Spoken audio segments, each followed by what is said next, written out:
Hello दोस्तों, एक बार फिर से स्वागत है आपका हमारे चैनल स्टडी आईएएस विद वैभव शर्मा पर, जहां पर हम आपको हिंदी साहित्य का पूरा कोर्स करवा रहे हैं।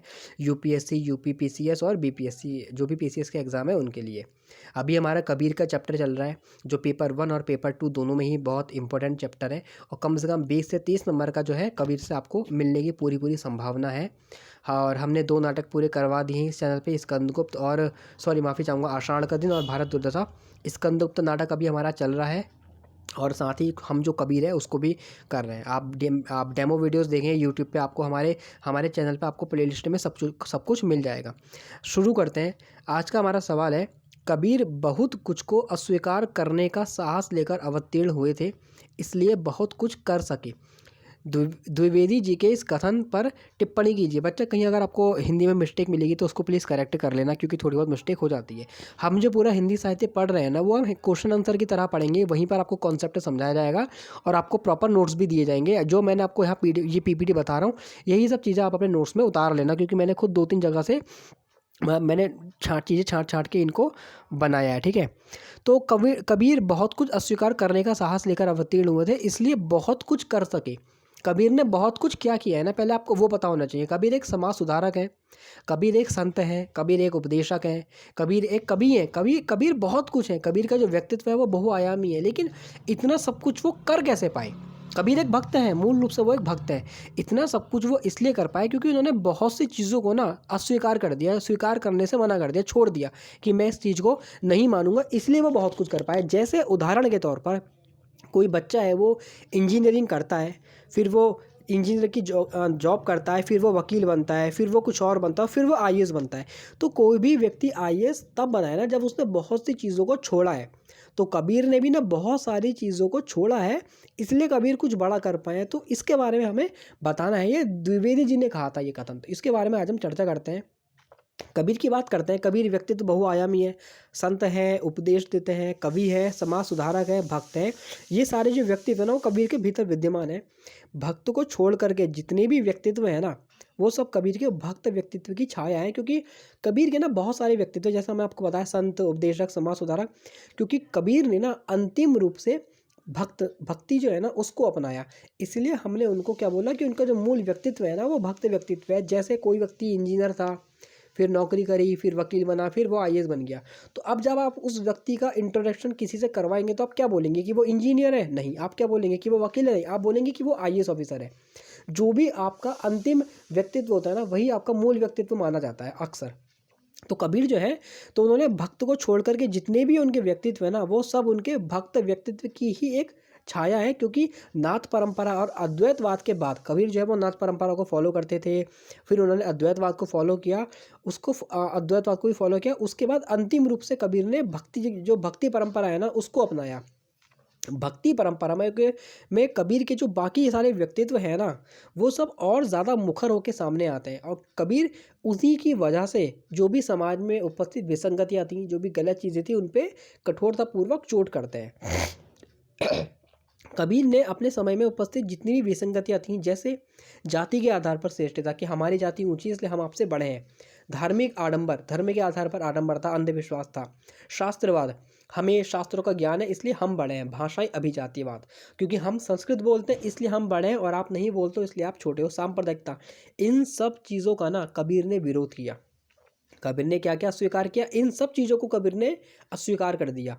क्यों? क्योंकि कबीर, ये सब क्या है अस्वीकार करना, कबीर के ना क्रांतिकारी व्यक्तित्व को दर्शाता है। तो ये क्रांतिकारी व्यक्तित्व कबीर के पास आया कहाँ से, वो पता होना चाहिए। वो आपको बताऊंगा क्वेश्चन में कहाँ से आया।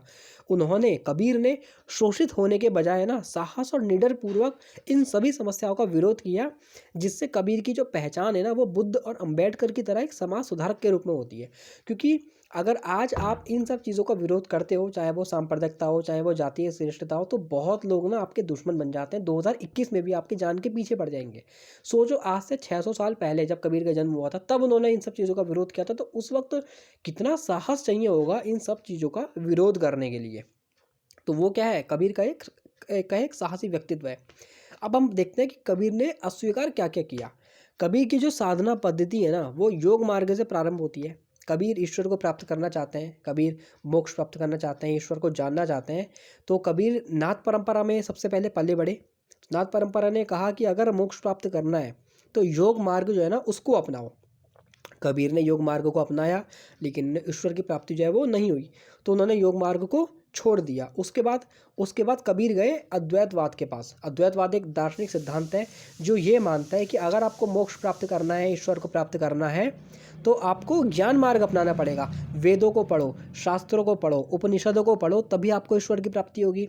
अब क्योंकि कबीर तो अनपढ़ थे, पढ़ना उनको आता नहीं था, कबीर ने जो कुछ सीखा है वो सुन के सीखा है।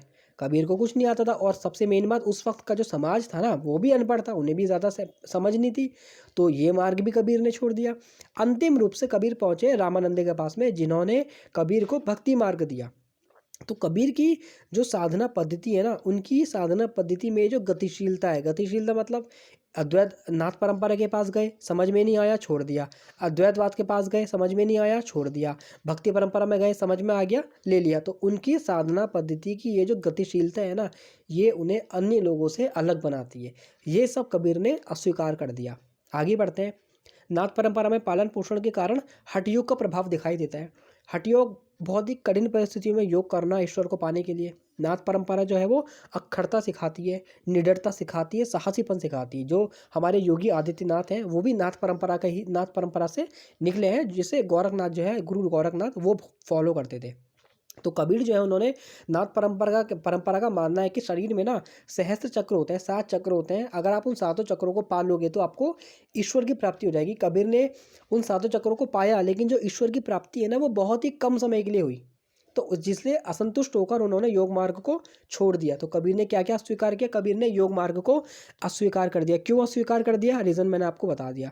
और साथ में कबीर योगियों को फटकारते हैं, डांटते हैं कि गगना पवना दोनों बिन से कह गया जोग तुम्हारा, कि मैंने गगन को भी छू लिया, पवन को भी छू लिया, कहाँ गया अब, और क्या करूँ मैं मोक्ष पाने के लिए, उन्होंने ये बोल करके छोड़ दिया। उसके बाद कबीर आगे बढ़े तो जो शंकर है, आदि शंकराचार्य, उनका अद्वैतवाद जो है वो कबीर जो है अद्वैतवाद से मिले। अद्वैतवाद ने कहा कि भाई हम मानते हैं निर्गुण को। निर्गुण मतलब ऐसा ईश्वर जो निर्गुण है, मतलब कि जिस गुणों से परे, जिसके अंदर अनंत गुण है, आप बता ही नहीं सकते कि उसके अंदर गुण कितने हैं। वो ईश्वर बाहर नहीं है, वो भीतर है। तो अद्वैतवाद से जब कबीर मिले तो उन्होंने निर्गुण राम का विचार दिया, तो उस पर कबीर आगे बढ़ते हैं। लेकिन उसे पाने का जो मार्ग था ना वो था ज्ञान मार्ग। अगर आपको अद्वैतवाद के अनुसार चलना है ना तो आपको पढ़ना पड़ेगा, बहुत शास्त्र वे सब पढ़ने पड़ेंगे। अब ये जो चीज़ें थी सन 1400 के आसपास, आम लोगों के लिए ना इन चीज़ों को पढ़ना इतना आसान नहीं था, ये भी बहुत मुश्किल था, क्योंकि कबीर जो है ना वो लोगों तक भी पहुंचाना चाहते थे। तो कबीर ने इस मार्ग को छोड़ दिया, क्योंकि ये बिल्कुल सर्वजन सुलभ नहीं है, साथ ही बहुत ही शुष्क मार्ग है, ढीले ढाला मार्ग है। फिर क्या हुआ? अंत में कबीर जो है वो पहुंचे रामानंद के पास, भक्ति मार्ग के पास में। भक्ति मार्ग कबीर ने अपना लिया। क्यों? क्योंकि भक्ति मार्ग में आपको हरे कृष्णा हरे रामा करना है, आपको ईश्वर की प्राप्ति हो रही है, आपको यहाँ मजा आ रहा है, यहाँ पे आप जो ईश्वर जो है आप उनसे जुड़ाव महसूस कर पा रहे हैं। और क्या है, कोई पढ़ना लिखना नहीं है, आपको कठिन परिस्थितियों में इसमें योग नहीं करना है, सर्वजन सुलभ है। जो व्यक्ति चाहे भक्ति को अपना सकता है। जैसे कि वेस्टर्न लोग हैं, जो अमेरिकन लोग हैं, जो विदेशी लोग हैं, वो इस्कॉन में आकर के भक्ति करते हैं, हरे कृष्णा हरे रामा। न्यूयॉर्क में आपको ऐसी रैलियाँ मिल जाएंगी। वो क्या है? भक्ति परंपरा है, वो और कुछ नहीं है। ईश्वर को पाने का सबसे सरल उपाय क्या है? भक्ति परंपरा। कबीर ने उसको अपना लिया। क्यों? सरस मार्ग है, बहुत आसान मार्ग है, सर्वजन सुलभ है, कोई भी आसानी से यहाँ तक पहुँच सकता है, जिसमें कबीर रम जाते हैं और चरम स्तर पर पहुँचते हैं। तो ये हमारा निष्ठा था। हमने देख लिया कबीर ने क्या क्या स्वीकार किया। कबीर का हमने इंट्रोडक्शन पढ़ा थोड़ा बहुत, फिर कबीर ने किन किन चीज़ों को अस्वीकार करा हमने वो भी पढ़ लिया। और आज का सवाल हमारा यहीं ख़त्म होता है। अगर आपको एक्सप्लेनेशन हमारी अच्छी लगी हो तो दोस्तों हमारी वीडियो को लाइक करें और चैनल को हमारे सब्सक्राइब करें, हमें सपोर्ट करें।